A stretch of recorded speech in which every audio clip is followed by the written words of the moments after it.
What a program today. I have 12:30, so we'll get going. My name is Ray Berthium. I chair our NER Coffee Committee, and I will attempt to be your host today. Welcome. Thank you all for joining the presentation. We're working on trying to host as many of our original scheduled presentations as we can through this platform. Hopefully this will work for everyone as time goes on. Everyone that joined should be muted and your video shut off. If that is not the case, would you please do so? I'd like it to be the only one that's doing the talking is the presenter. So if you could do that, I'd appreciate that. There are, for all of these, any and all of these presentations, we do the sessions. There's a half of a credit category 1 associated with them.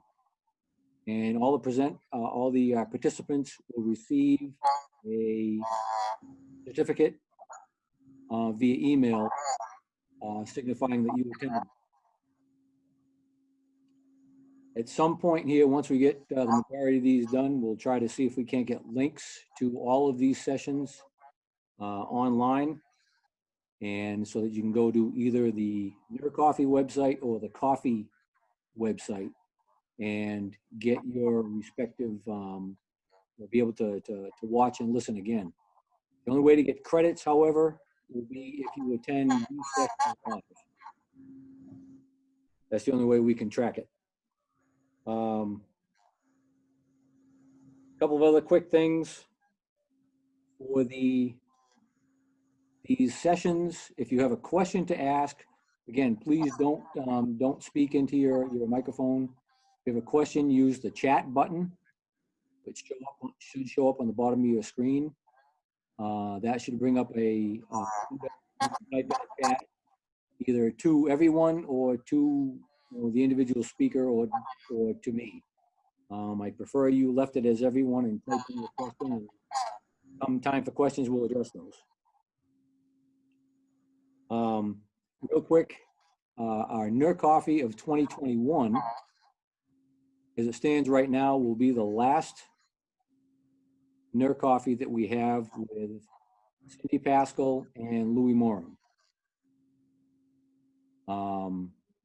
And if that being the case, they're both scheduled to retire, so we've got one more year with those folks. We'll hope to do something special for them at that point, but we always are looking for volunteers, people to help out with our planning committee. With Louis and Cindy retiring, that's going to become a little bit more important. So anybody willing and able to help us out would be wonderful. We greatly appreciate it. Anybody that is willing and able, send me an email, give me a phone call, let me know, and we'll see if we can make that happen.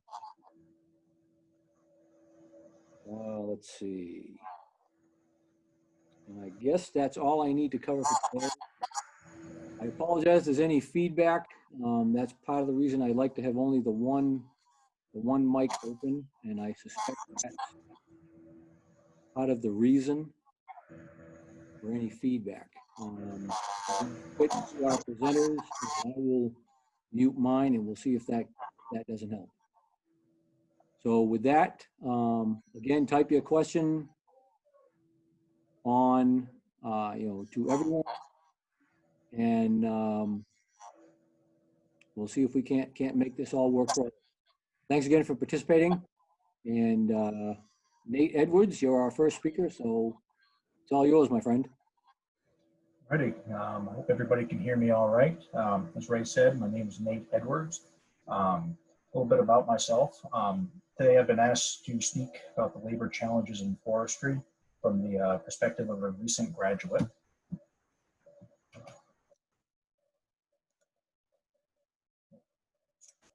Ray, I appear to be froze up. Oh, there it goes. So a little bit about my background. I grew up in Maine. I'm a 2015 graduate from the University of Maine. I have a BS in forestry. I started my forestry career through internships. 2012, I worked on the PEF, the Penobscot Experimental Forest, collecting data for Josh Pulick's PhD research. I also worked for the CFRU. In 2013, I interned for Plum Creek out of the Jackman area. I was hired back in 2014, but was transferred out of the Bingham office. Upon graduation in 2015, I was hired on full-time for Plum Creek at the time, which became Weyerhaeuser, out of the Moosehead office in Greenville. Since then, I've had different roles. I've been a harvesting forester, a planting forester, and now I'm the roads forester out of the Moosehead unit. So through Plum Creek, I was very blessed to have a very well-rounded internship. The internship allowed me to really practice what I've learned in the classroom and use that in the field. I'm a very hands-on learner, so that had a huge impact on my grades and my understanding in the classroom. And I can't stress enough the importance of a well-rounded internship. My internship exposed me to everything from harvest layout, forest operations, tree planting, both site prep and release herbicide application, pre-commercial thinning crews, third-party SFI audit. I got to spend some time with both the company's wildlife biologists as well as the biometrician and GIS analyst. Got exposure to road construction layout and the proper implementation of BMPs and stream crossings. So enough about me. To start the presentation, some questions to ask yourselves. What do college students value the most when searching for a potential employer? What do forestry professionals currently working in the forestry field value the most about an employer? And what can employers do to better retain employees? So what can employers change to make their businesses more appealing to potential job seekers? And are the values of employers well aligned with what employees value?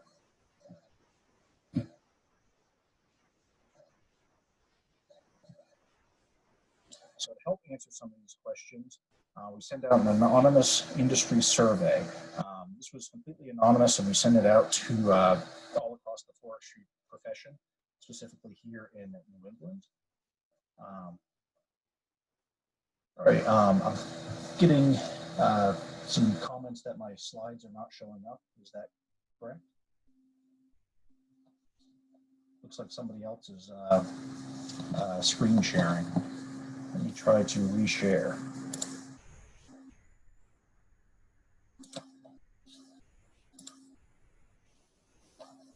Has that made a difference?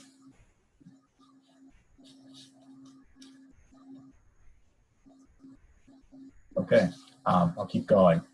So through this survey, we reached out to 69 forestry students all across the Northeast. We surveyed from UMaine, Fort Kent, Paul Smith's, SUNY ESF, and Michigan Tech. We also surveyed 41 forestry professionals that are currently working in the forestry field. We also surveyed 20 hiring managers.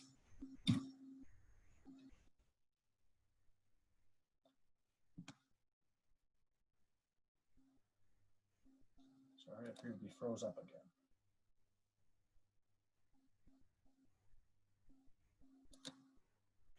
Okay, so the survey questions that we asked were, how important from a scale of 1 to 10, you could only answer one number each time. So how important were pay, how important benefits, how important is location, as in, is it close to home, or you want to stay in a specific region? How important are career opportunities and upward mobility within the company? How important is the type of forestry? Are you somebody who's drawn to industrial forestry, private consulting, academia, Forest Service, etc.? How important is sustainability? How important is the required work hours?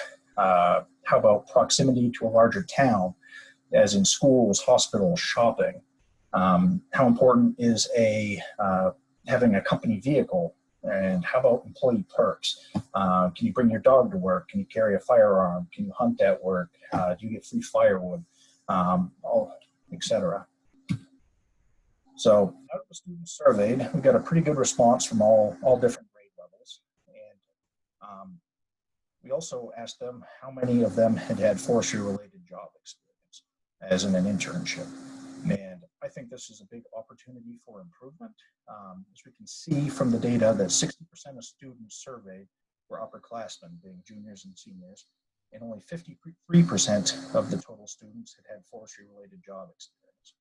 Granted, you have to infer a little bit from the data, but that seems to me that there's a lot of students, especially upperclassmen, who are not partaking in internship opportunities. So, as a possibility for improvement, I think everybody listening probably knows the benefits of an internship, but it allows a student to gain field-relevant job experience, get to practice skills from the classroom in real-life situations, get to explore different opportunities across the forestry field before committing full-time to one. You get to network in the field, build your resume, and if all goes well, it may be a potential foot in the door for full-time employment. And I think a lot of students forget that many internships pay very competitively.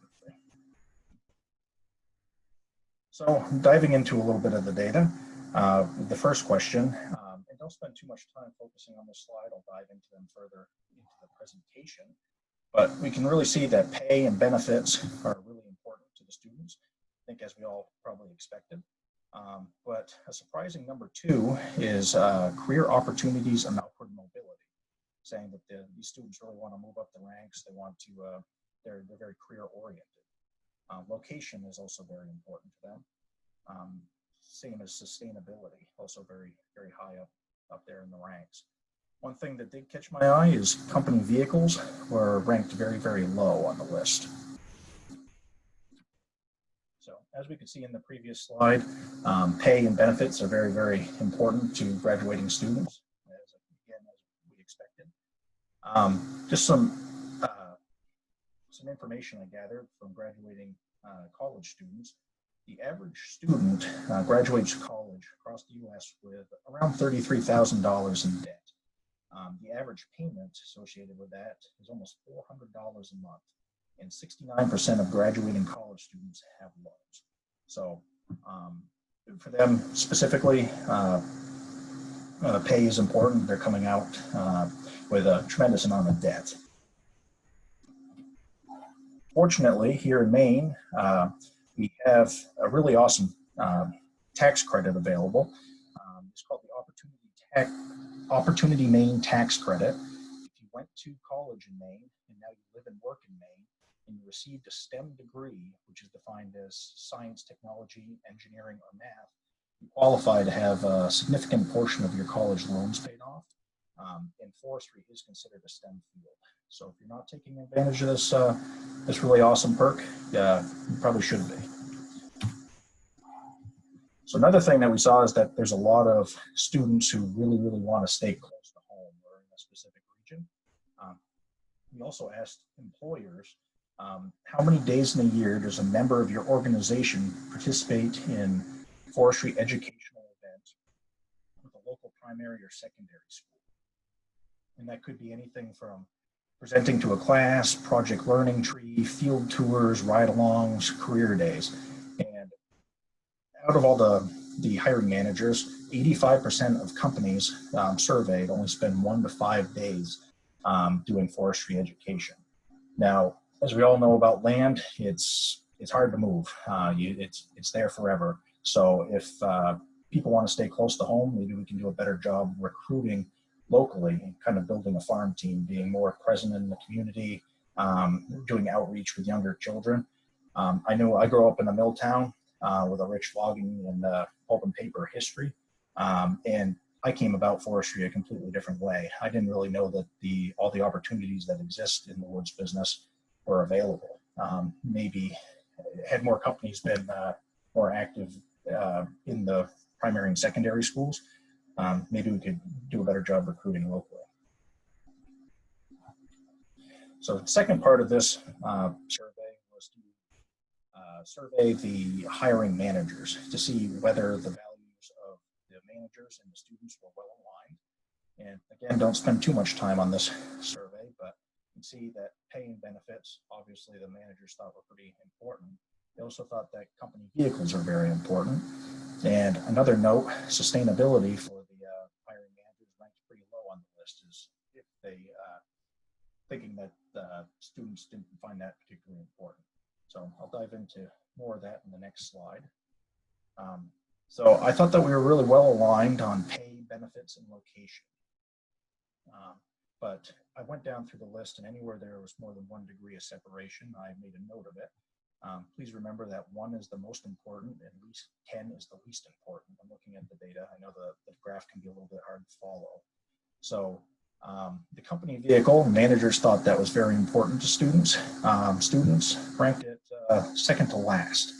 Sustainability, managers thought was a very low priority for students. The students said it was pretty important. Career opportunities, the students said it was very, very important, ranking it even above benefits. The managers thought that was kind of middle of the road. And employee perks, managers thought that was pretty important, while students didn't rank that very high at all. So how can we use this data? I think we all know that pay, benefits, location, the type of forestry were expectedly very high up on the list. But with how important pay and benefits are to students, wondering if there might be an opportunity to be more open about the pay and benefits that your company offers. If your company has a very competitive pay and benefits, maybe make that more public. I know that there's potential disadvantages. It may take away your ability to negotiate to some extent, and some companies may feel that they're getting applicants for the wrong reasons, just chasing paychecks. But for how important it is and how high it ranked in the surveys, that I think there's a very high chance that it'll increase the amount of people applying and certainly increase the depth of the pool. And the second thing is focus on what's in your control. Granted, I'm not a hiring manager, but I've heard how expensive the cost of employment is. As much as I'm sure everybody would love to just get paid thousands more dollars, that's perhaps not realistic. So I would recommend focusing on the lowest ranked 5 core categories, whether it be employee perks, sustainability, all that stuff. Focus on what's in your control. So what I did is I just kind of went down the list and just kind of brainstormed some ideas. There's no real right or wrong, just trying to get people thinking. But if you're a company that offers a company vehicle, you allow the employee to commute to and from home. I think many places do, but some don't. Can you increase the commuting radius from your workplace? I know a lot of people, especially at where I work, a lot of both spouses are employed, and this may help with a work-life balance. I know in Greenville specifically, foresters, we kind of got to go where the trees are, but if you increase the radius so foresters can live down in Dover and their spouse is able to work in Bangor, that may be very attractive to a lot of potential employees. Some companies are starting to allow the company vehicle to be used on personal time. I know I dug up some statistics, and across the U.S., the average price of a vehicle right now is a little over $30,000 with about a $500 a month payment. So that's a huge expense to a potential employee, and it may be a lesser expense to a company. That may be an awesome perk that you can use. Even the small things, though, like choosing your the make or model of your vehicle or the color may give an employee a little sense of ownership. Next caption was employee perks.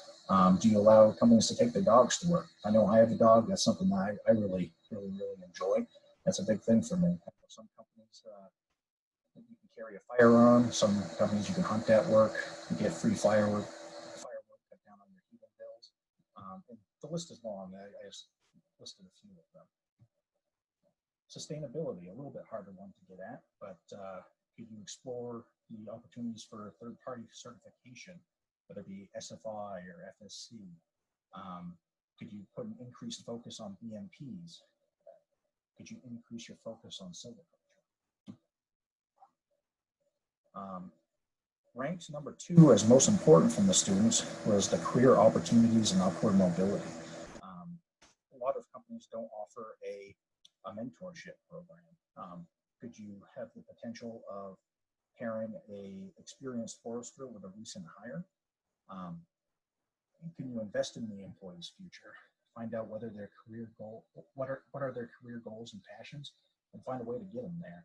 Can you put them through field relevant or development related trainings? Can you give the employee pet projects and things that they're interested in? Maybe get more buy-in and make them more passionate about their work.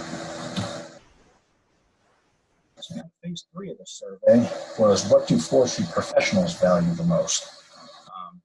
First, you got to hire the employee, but once the employee's there, what do you have to do to keep them there and keep them interested?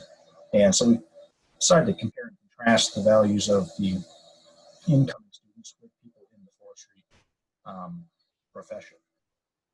So again, don't dive into this graph much. I'll break it down later on.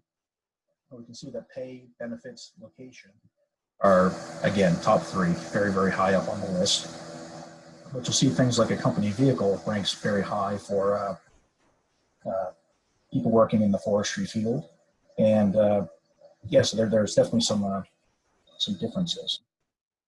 So looking at that data, same as before, anything with more than 1 degree of separation, I broke it out. 1 is the most important, 10 is the least important. So company vehicle, as I was saying, foresters thought that was very important. Forestry students didn't seem to care about a company vehicle. Work hours, professional foresters, very low on the list. They didn't mind working long hours. Forestry students, that was a bit higher up. Employee perks, that was actually surprisingly high for professional foresters as compared to forestry students. And another big one was career opportunities. Forestry students said that having upward mobility and career opportunities are very, very high. For professional foresters, they ranked very low. They're 6 out of 10. So possible causes for these differences. Are there generational differences versus real world experience? I look at things like the company vehicle. Is that something that students truly don't value, or is it that they haven't been exposed and seen how big of a perk that is? And things like career opportunities, is that just a reflection of the aging demographics in forestry? Perhaps we're sampling a lot of people who are in the middle or late end of their career, and they've kind of found their niche. They found where they're comfortable and where they're happy. So just a couple ideas. So kind of compiling all this data, I think it really reflects how important successional planning is. We asked all of the forestry professionals where they are in their career as far as how much time they've spent in the forestry profession. And we can see that 40% have been in the forestry profession for more than 20 years, 15% over 30 years. So I have to infer a little bit from it, but I'd say within the next 10, 15 years, there's going to be a huge portion of the forestry field is going to be retiring or getting close to retirement. And especially in the 10 to 20 year range, there's not a lot of people to replace them. There's going to be a lot of young foresters coming into the forestry profession. So hopefully we can gain something from this data and have good successional planning going forward.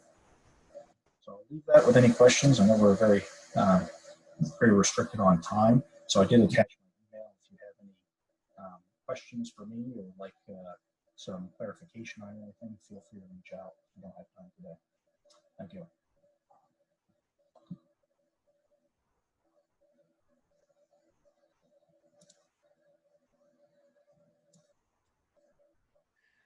Okay, Ben, if you're ready, you can go ahead.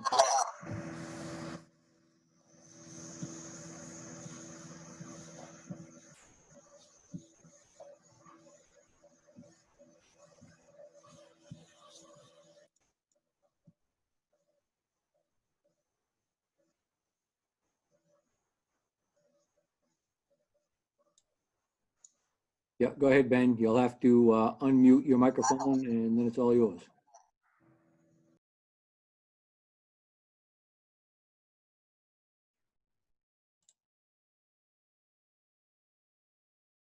All right, can you hear me now? Yeah, you're good. Okay, well, thank you, Nate, for getting us going this afternoon. And as Nate mentioned, and as Ray mentioned, my name is Ben Kamps. I am the planning manager for Weyerhaeuser here in New England. And over the next few minutes, I'll attempt to take a look at the labor challenges in forestry, building off what Nate has left us with, and looking at it specifically from a hiring manager.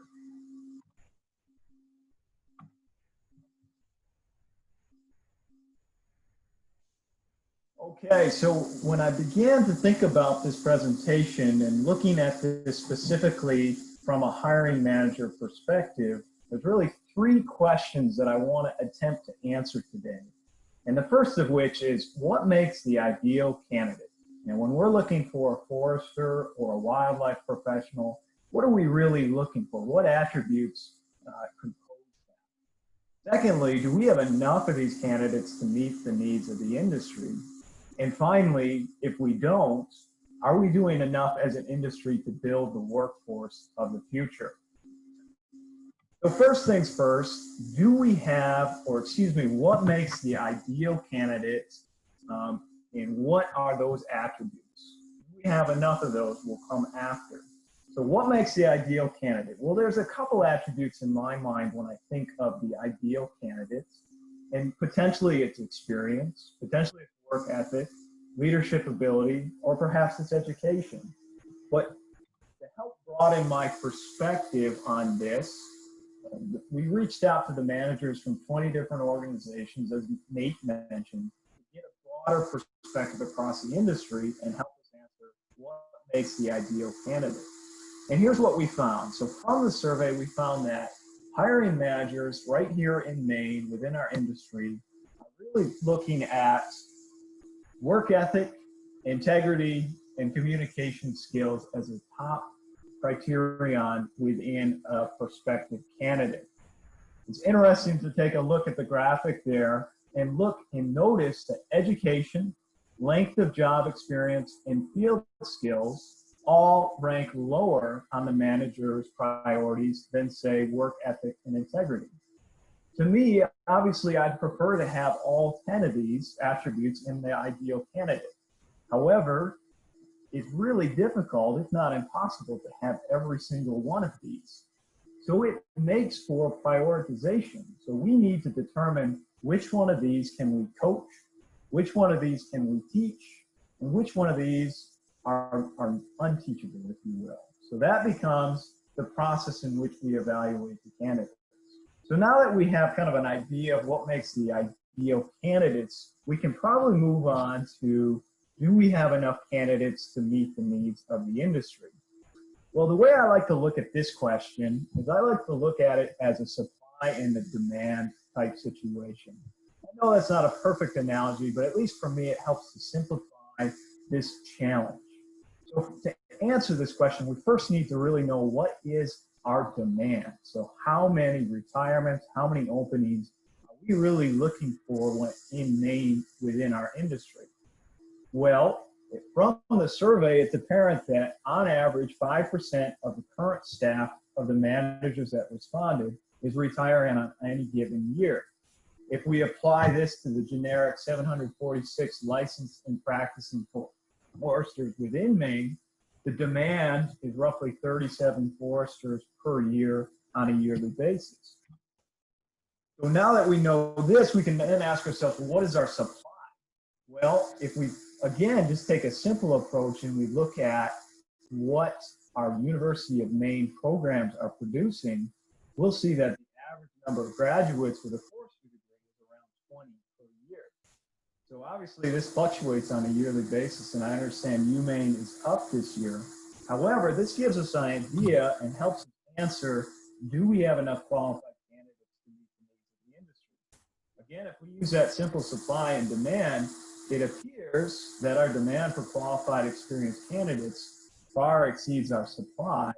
And then when we think the ideal candidate and what constitutes that, this gap is likely even greater. To add to this, to make it even more interesting, As Nate mentioned, those retiring typically have many years of relevant experience, 20, 30, sometimes 40 years, which makes it very difficult to replace that institutional knowledge. Along with this, the priorities of incoming foresters and professionals is often different than previous generations, as Nate mentioned.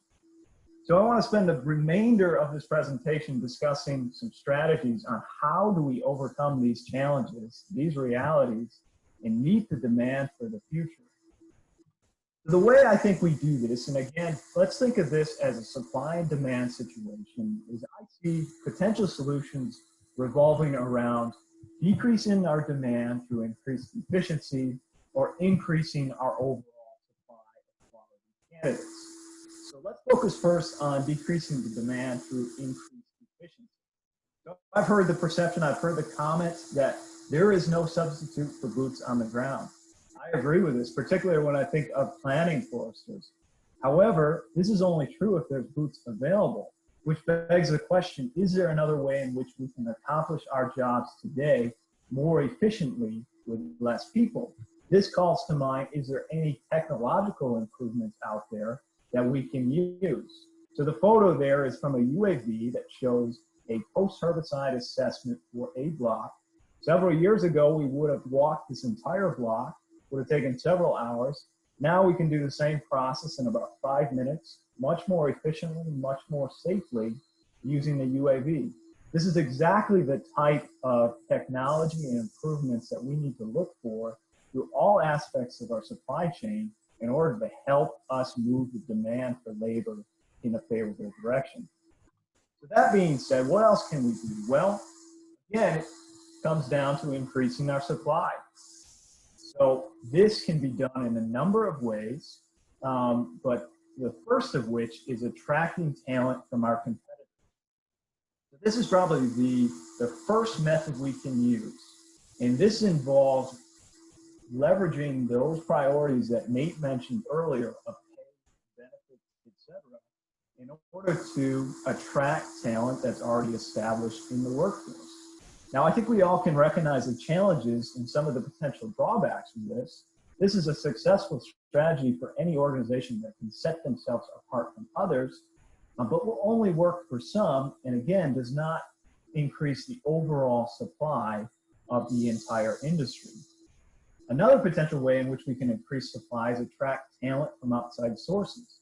So whether that's other business segments, other regions, or other countries, this is another potential strategy for us to help with the labor issues. Now, obviously, this comes with some hurdles as well, particularly when we look at recruiting from other countries and often the political hurdles that come with that.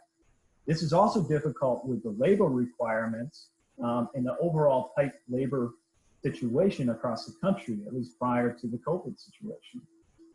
So with that, I'd like to turn our focus for the remainder of our time on increasing the pace of new staff development and increasing the overall number of candidates entering the workforce, as these are what I see as critical for us to really solve our issues and meet the demand for qualified labor.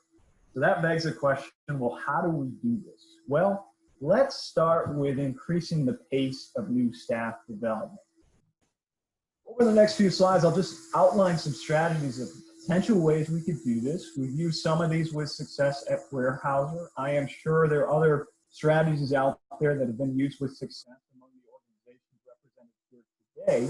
But as Nate mentioned, internships may be a potential opportunity for us to focus on developing partnerships with universities and recruiting and attracting qualified candidates for our future and current positions. Out of all the organizations surveyed, only about half had internship programs. I see this as an opportunity not only to increase the number of qualified candidates right here in our backyard, but also for us to recruit on a broader scale, much broader than just the main universities. Paired with this is the opportunity for professional development candidates. This is another strategy to promote the development of our current workforce today and bring on additional headcount. So in this strategy, instead of waiting for a retirement or a promotion to create a vacancy, you bring on additional headcount in anticipation of this. You can lock in high quality talent from the internships or other talent that's available, and you can potentially pair them up in a designated mentorship program and reduce that risk presented by the inexperience that we discussed earlier. Over 60% of the organizations we surveyed across our industry here in Maine don't have a mentorship program. To me, this may be a solution for us in order to help increase the development pace of our current staff, knowing the demographics that Nate shared with us earlier and the opportunity that comes with new staff replacing experienced staff. Finally, thinking about the last way in which we can help with that is focusing on staff development and training. So career opportunities rank high, particularly high among the students, as you remember back from Nate's presentation, and also the current foresters as well. So providing increased training and providing increased opportunities will help with that and accelerate the pace of development for our staff of today. So finally, I want to close with a potential opportunity that I see as really a potential solution to grow the overall supply. So if we think back to the challenges we're facing in the labor market, particularly through the forestry sector, we don't have enough qualified candidates to meet demand. And our internships, mentorships, professional development are all strategies to help with that, but it doesn't necessarily grow the overall interest at an early enough level. What I think there's an opportunity for us to do is to get younger students to look to partner with primary and secondary education programs and see if we can't capture some of the 13,000 individuals graduating from high school every year. Do they know about us? To Nate's point earlier of him finding the opportunities in forestry not until he graduated from high school, and from my personal experience being married to a teacher right in Bingham, right in the middle of our ownership, where students really are not familiar with the opportunities that are presented.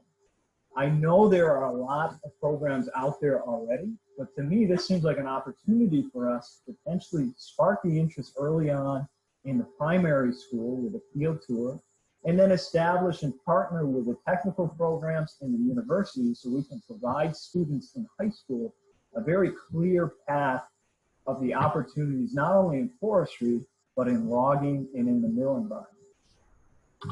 With that, I know we are getting close to time, and I want to conclude with just a statement that although the challenges presented here, forestry, when it comes to labor, we certainly are formidable.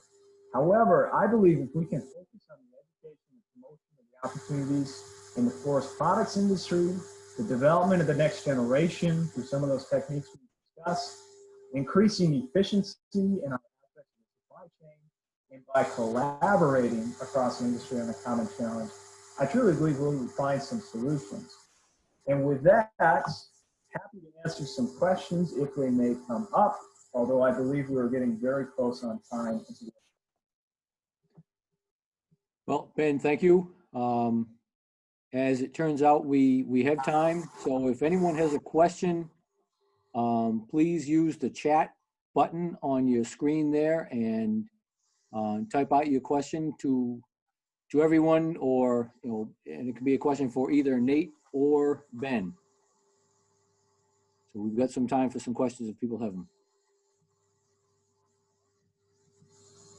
I know I received during the presentation, I received a couple of private questions to me about receiving credits. Everybody that participates in the live sessions will get a half-hour Category 1 credits for this session, and everyone should be able to receive a certificate stating that via email.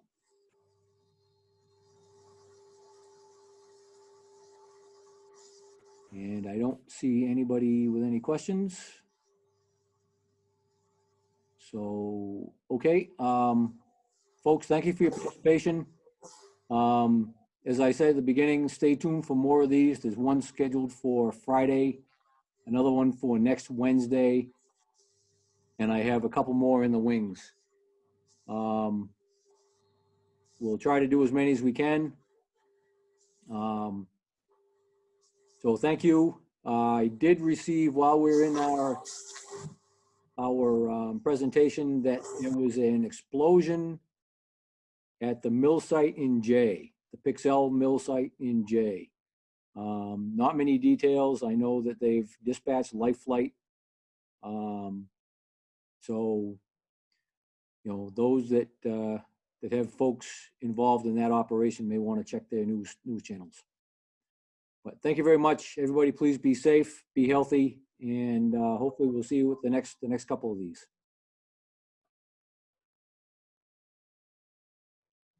Ben and Nate, thank you very much.